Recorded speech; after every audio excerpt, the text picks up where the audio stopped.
ગુજરાત સ્વાગત છે આપ સૌનું આજના તાજા અને સૌથી મહત્વના હવામાન સમાચારની અંદર। મિત્રો, આજે ગુજરાતના આકાશ ઉપર નજર રાખવી એટલા માટે જરૂરી બની ગઈ છે કે ચોમાસાની સિસ્ટમમાં થતા નાના ફેરફારની સીધી જ અસર વરસાદના જોર ઉપર જોવા મળી શકે છે। ક્યાંક સવારથી વાદળો ઘેરાયેલા છે, ક્યાંક વરસાદી ઝાપટા શરૂ થઈ ગયા છે, તો ક્યાંક લોકો વરસાદની રાહ જોઈ રહ્યા છે। પરંતુ હવે સૌથી મોટો સવાલ એ છે કે આજે ગુજરાતના કયા વિસ્તારોમાં વરસાદનું જોર વધી શકે છે, કયા વિસ્તારોમાં માત્ર ઝાપટા રહેશે અને આગામી દિવસોમાં ફરી કોઈ મજબૂતી વરસાદી રાઉન્ડ બનવાની શક્યતા છે કે નહીં। અને મિત્રો, આજની વાત અહીં પૂરી થતી નથી, કારણ કે હાલમાં માત્ર ગુજરાતની સ્થાનિક સિસ્ટમ જ નહીં પરંતુ સમગ્ર ચોમાસાના મોટા હવામાની પરિબળોની પણ ચર્ચા થઈ રહી છે। તેમાં ખાસ નામ આવે છે અલ નીનોનું। તો હા મિત્રો, અલ નીનો વિશે ઘણા લાંબા સમયથી વાત થઈ રહી છે, પરંતુ શું ખરેખર તેની અસર ગુજરાતના વરસાદ ઉપર પડી રહી છે? શું અલ નીનોના કારણે વરસાદ નબળો પડી શકે છે કે પછી ગુજરાતમાં સ્થાનિક વરસાદી સિસ્ટમો આ અસરને બદલી શકે છે? આ વાતને પણ આજે સરળ ભાષામાં સમજવાના છીએ। સાથે સાથે વાત કરીશું મઘા નક્ષત્રની, કારણ કે ગુજરાતમાં વરસાદ અને નક્ષત્રની વાત આવે ત્યારે ખેડૂતો અને ગ્રામ્ય વિસ્તારોમાં તેની ખાસ ચર્ચા થતી હોય છે। મઘા નક્ષત્રને લઈને કઈક લોક માન્યતાઓ છે અને વૈજ્ઞાનિક રીતે વરસાદ કઈ બાબતો પર આધાર રાખે છે એ પણ જાણીશું। અને મિત્રો, સૌથી મહત્વની વાત કે આજે આપણે માત્ર અમદાવાદ કે સુરતની વાત નહીં કરીએ, આજે વાત થશે સમગ્ર ગુજરાતની, ઉત્તર ગુજરાતથી દક્ષિણ ગુજરાત સુધીની, સૌરાષ્ટ્રથી કચ્છ સુધી કયા વિસ્તારમાં વાદળોની ગતિવિધિ રહી શકે છે, ક્યાં વરસાદી ઝાપટા બની શકે છે અને ક્યાં સાવચેતી રાખવાની જરૂર છે તેની સંપૂર્ણ વાત કરીશું। તો મિત્રો, જો તમે ખેડૂત છો તો તમે ગામડામાં રહો છો, જો તમારું કામ વરસાદ ઉપર નિર્ભર છે અથવા તમે માત્ર તમારા વિસ્તારનું હવામાન જાણવા માંગો છો તો આજની માહિતી તમારા માટે મહત્વની છે, કારણ કે ચોમાસામાં ઘણી વખત એવું બને છે કે એક જિલ્લામાં એક ગામમાં સારો વરસાદ પડે અને થોડા કિલોમીટર દૂર બીજા ગામમાં વરસાદ ન પડે, એટલે માત્ર એક શહેરના વરસાદને જોઈને આખા ગુજરાતની સ્થિતિ નક્કી કરી શકાય નહીં। હવે સીધી વાત કરીએ વરસાદી સિસ્ટમની। તો મિત્રો, હાલ ગુજરાતમાં વરસાદી ગતિવિધિ સ્થાનિક રીતે ચાલુ રહી શકે છે, સાથે સાથે વાતાવરણમાં ભેજ હોય, પવન અનુકૂળ હોય અને સ્થાનિક અસ્થિરતા વધે તો બપોર પછી વાદળો ઝડપથી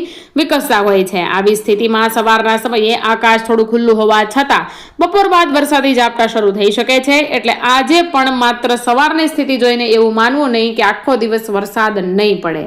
મિત્રો, દક્ષિણ ગુજરાતથી શરૂઆત કરીએ તો સુરત, નવસારી, વલસાડ, ડાંગ અને તાપી તરફ વરસાદી વાદળોની ગતિવિધિ જોવા મળી શકે છે। કેટલાક વિસ્તારોમાં હળવાથી મધ્યમ વરસાદી ઝાપટા પડી શકે છે। ડાંગ જેવા ડુંગરાળ વિસ્તારમાં સ્થાનિક વાદળો વધુ સક્રિય બને તો વરસાદનું પ્રમાણ આસપાસના વિસ્તારો કરતા વધારે રહી શકે છે। નવસારી અને વલસાડ તરફ પણ વરસાદી માહોલ રહી શકે છે। સુરત શહેરમાં પણ સ્થાનિક ઝાપટાની શક્યતા રહી શકે છે, પરંતુ શહેરના દરેક વિસ્તારમાં એક સરખો વરસાદ પડશે એવું જરૂરી નથી। હવે મિત્રો, આપણે આવીએ છીએ મધ્ય ગુજરાત તરફ। તો મિત્રો, મધ્ય ગુજરાતમાં વડોદરા, પંચમહાલ, દાહોદ, મહીસાગર, છોટાઉદેપુર અને નર્મદા તરફ પણ વરસાદી વાદળોની અવરજવર રહી શકે છે। બપોર પછી ગાજવીજ સાથે ઝાપટા બનવાની શક્યતા સ્થાનિક રીતે રહી શકે છે। કેટલાક વિસ્તારોમાં થોડા સમય માટે વરસાદનું જોર વધે અને ત્યારબાદ વાતાવરણ શાંત થઈ જાય તેવી સ્થિતિ પણ બની શકે છે। હવે ઉત્તર ગુજરાતની વાત કરીએ તો બનાસકાંઠા, સાબરકાંઠા, અરવલ્લી, મહેસાણા અને પાટણ તરફ પણ સ્થાનિક વરસાદી ગતિવિધિ રહી શકે છે। અંબાજી, દાતા અને ખેડ બ્રહ્મા જેવા વિસ્તારોમાં ડુંગરાળ ભૂપ્રદેશને કારણે વાદળોની ગતિવિધિ અલગ રહી શકે છે। હવે મિત્રો, આપણે આવીએ છીએ સૌરાષ્ટ્ર ઉપર, ખાસ આપણે બધાની નજર રહેતી હોય છે। તો મિત્રો, સૌરાષ્ટ્રમાં રાજકોટ, જામનગર, જૂનાગઢ, અમરેલી, ગીર સોમનાથ, પોરબંદર, મોરબી, સુરેન્દ્રનગર અને દેવભૂમિ દ્વારકા તરફ વરસાદી વાદળોની અવરજવર રહી શકે છે। કેટલાક વિસ્તારોમાં હળવાથી મધ્યમ વરસાદી ઝાપટા જોવા મળી શકે છે। જામનગર અને દ્વારકા તરફ દરિયાકાંઠાની અસરને કારણે સ્થાનિક વાદળો સક્રિય થઈ શકે છે। જૂનાગઢ અને ગીર સોમનાથ તરફ પણ ભેજવાળા વાતાવરણને કારણે વરસાદી ગતિવિધિ બની શકે છે। અને હવે કચ્છની વાત કરીએ તો કચ્છમાં ભુજ, ગાંધીધામ, અંજાર, મુદ્રા, માંડવી અને નખત્રાણા તરફ વાદળોની અવરજવર રહી શકે છે, પરંતુ કચ્છમાં વરસાદનું વિતરણ ખૂબ સ્થાનિક રહેવાની શક્યતા છે। એટલે એક વિસ્તારમાં વરસાદ અને થોડા અંતરે ઓછો વરસાદ આવી સ્થિતિ પણ બની શકે છે। હવે મિત્રો, ફરી પાછા આવીએ છીએ અલ નીનો ઉપર। તો અલ નીનો વૈશ્વિક હવામાનનું મહત્વનું પરિબળ છે। પ્રશાંત મહાસાગરના સમુદ્રના તાપમાન અને વાતાવરણીય પરિભ્રમણમાં થતા ફેરફારોના કારણે તેની અસર દુનિયાના અલગ અલગ વિસ્તારોમાં હવામાન ઉપર પડી શકે છે। ભારતીય ચોમાસા સાથે પણ તેનો સીધો સંબંધ છે, પરંતુ એક ખાસ સમજવાની વાત એ છે કે અલ નીનો એટલે ગુજરાતમાં વરસાદ બંધ થઈ જશે એવું નથી। ગુજરાતનો વરસાદ અનેક પરિબળોથી નક્કી થાય છે।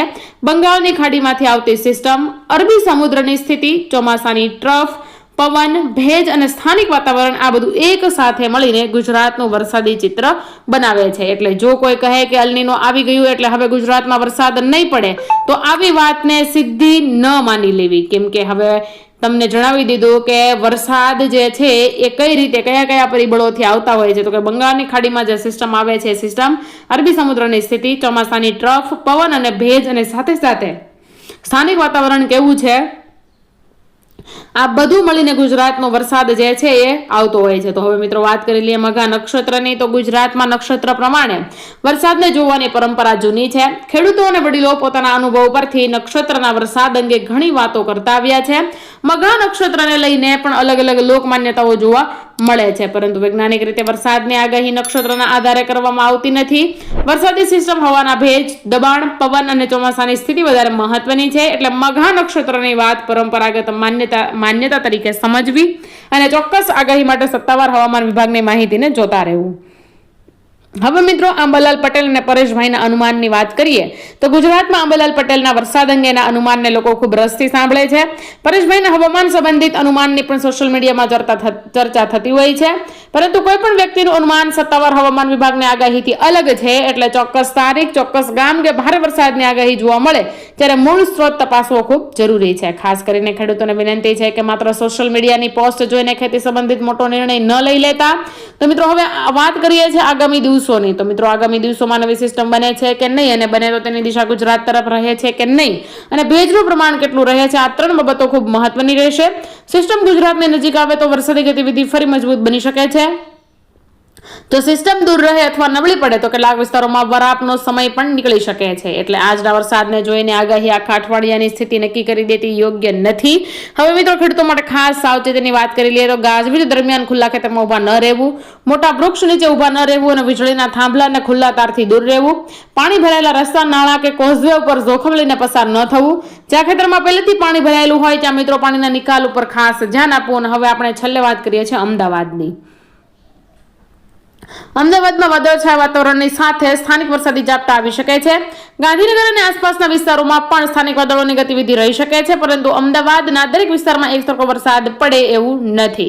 તો મિત્રો આજના સમગ્ર હવામાન સમાચારનો સાર એટલો જ છે કે ગુજરાતમાં વરસાદી ગતિવિધિ હજુ ચાલુ છે, પરંતુ વરસાદનું વિતરણ સ્થાનિક છે અને અલ્નીનો એક મોટા પાયાનું હવામાની પરિબળ છે. પરંતુ તેના આધારે આજના ગુજરાતના કોઈ ચોક્કસ ગામનો વરસાદ નક્કી કરી શકાતો નથી. મઘા નક્ષત્ર અંગે પરંપરાગત માન્યતાઓ છે, પરંતુ ચોક્કસ આગાહી માટે સત્તાવાર હવામાન ડેટા પર વિશ્વાસ રાખવો જરૂરી છે. તો તમારા ગામમાં આજે વરસાદ પડ્યો હોય તો કમેન્ટમાં ગામ, તાલુકો અને જિલ્લો લખજો. હાલ તમારા વિસ્તારમાં વરસાદ છે કે વરાપ છે એ પણ જણાવજો. ફરી મળીશું ગુજરાતના નવા હવામાન સમાચાર સાથે. ત્યાં સુધી તમામ દર્શક મિત્રોને નમસ્કાર. ગુજરાત, સાવચેત રહેજો, સુરક્ષિત રહેજો. જય માતાજી, જય દ્વારકાધીશ.